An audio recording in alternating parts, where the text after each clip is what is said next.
Jimmy was not a rapper then. Right. He was your man, like on the side, like on the side, just he was not a rapper at all. Right.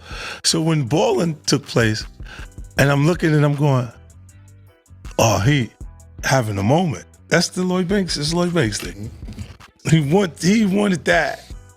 He was watching them be that, like Mace be that, and Cam be that, and looked at, and it was finally he had one. Mm-hmm. And I just looked, and I knew I just took the shot, Murder, to see, because I wasn't sure he was gonna go for it. Mm-hmm. But I was like, we like Jimmy better than you anyway, Cam. Then you gotta watch and see how he responds. And then when you see, he like, oh shit, he really like that. Hey, give me this, get me Jimmy. Yeah, tell him we want him. We want you at this show, Jimmy. Man, Jim Jones right here. Bought you the biggest record of last year, right? Oh yeah, we had a nice time last year. What we call that one? I was balling, we still balling. What's poppin', big baby? It's balling. You know, so man, we got this. So why was you here right now? We gotta do that one time. Tell me how you do it. You got to pass me the ball for That's how we gotta do that. It's Focus Connect back in the building. And people gotta realize one thing in the game. Leave 50 Cent alone, man. The game 50 Cent playing, you gotta be prepared to play that game. And if you ain't got enough money, you can't go to war with 50 Cent. At this point in time in the game, we see Jim Jones trying to kick in the door to a studio that he's been evicted from. How do y'all think 50 Cent got that footage so fast that he could expose that before 24 hours went by? Because 50 Cent is talking to the bosses. It's a big difference between a worker and a boss.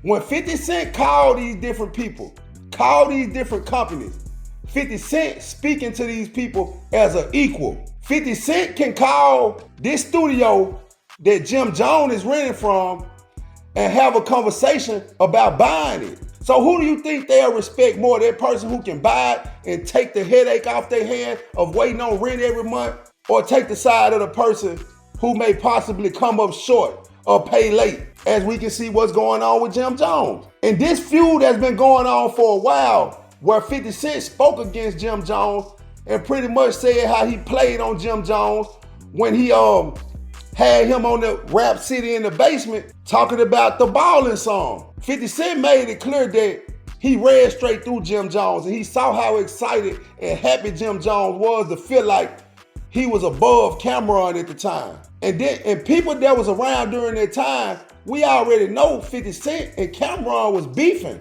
So why would Jim Jones even go over there with 50 Cent and get played on like that? That's why I look at a lot of these people in the industry like they get pimped out like hoes. As grown men, you should already see through a play like that. If me and my homeboy into it, then somebody on the other side that's into it with my homeboy, he all of a sudden want to do something with me. How can I trust that? Because I know the whole play is what you trying to do to discredit my homeboy. So no matter what we going through, I'm not finna go over here and stand with you to make him look bad, and I'm knowing how you operate, that you turn your back on your own homeboys. You turn your back on your whole crew. Look at how 50 Cent did Young Buck. And then I look at the situation where 50 Cent posted this video, and I be thinking about when Ja Rule and Murder Inc., they viewed 50 Cent like he was a snitch. Black Child doing an interview right now where he's looking at 50 Cent like a snitch because after some altercation they had, people got arrested. But then a lot of people clearing it up from the G-Unit side and saying that it wasn't 50 Cent who pressed the charge or called the police, it was the engineer. And that's one thing a lot of people got to worry about too. When you got certain street guys around and then you got squares around, you got to understand the level of fear that you putting in these squares, and they not finna retaliate based on street principles. They gonna call the police to get you out the way so they can feel safe. So two things can be true at the same time, but I look at 50 Cent posting this video, is that could be unintentional snitching, but at the same time, I look at it like this. 50 Cent had to get that video from somebody. And by Jim Jones already being evicted, that means a court process has already went on. Jim Jones gotta realize, man, you can't think with your emotions when you in a situation like this, because what you're doing, that's vandalism, breaking and entering, destroying property. It's all kind of charges they can put on Jim Jones for what he doing, because clearly in his contract it's saying that the owner have secured that place. He got Jim Jones equipment, and the only way Jim Jones can get that equipment back is going through the landlord. So it ain't like the dude was taking the equipment. And then I look at when 50 Cent was making these different videos about the lights being off in the studio, and then Jim Jones came back, he was sitting on the ground with candles lit as if he was ready to play the internet game. But as you can really pay attention, Jim Jones can't keep going as far with the internet game because that naturally ain't him. He from that generation where he feel like a sucker for even playing the internet game. And he expressed this plenty of times in plenty of different interviews.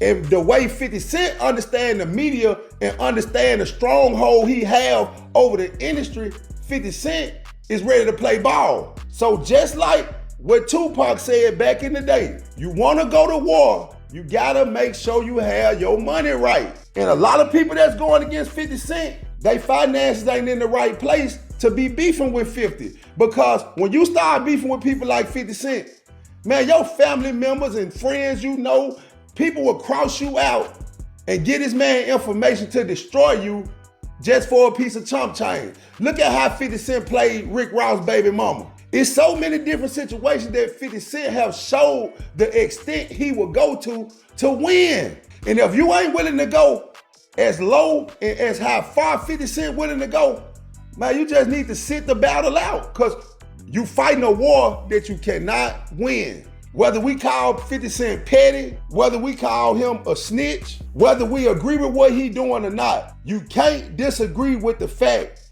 that 50 Cent is in the winning position. The only people that will be able to beat 50 Cent is those big bosses, the owners. These rappers, they don't stand a chance. And that's what they gotta realize, because 50 Cent have elevated past that level to the point where he basically just playing with y'all at this point. 50 Cent know it's nothing y'all can do to hurt his character, nothing y'all can do to hurt the structure of his business, nothing y'all can do to destroy 50 Cent name. And with all that being said, I just want us as black men and black women to understand when it's time to grow up. A lot of different things that 50 Cent do, and it ain't just him, it's just him because of this situation. Because even when I look at the gang members who brag and glorify the life they lived when they were youngsters, and they perpetuate how demonic of a life they live.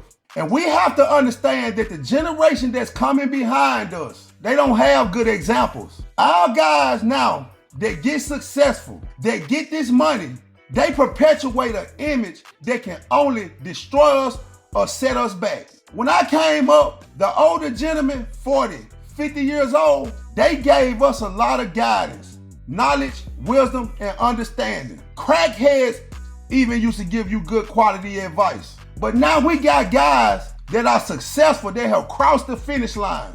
They don't even have to worry about money, but they still indulge in petty, senseless behavior. These entertainers leading a lot of people astray. Y'all gotta understand, a lot of things that's happening that we entertained by, we gotta pay attention to what's gonna be the collateral damage. Just like when we came up, we didn't realize the effects that crack generation was gonna have on the next generation. When the 90s came and all the gang banging went on, we didn't understand that people like King Von and all these drill rappers was gonna take all that stuff to another level. We gotta wake up and we gotta bring something positive to the next generation.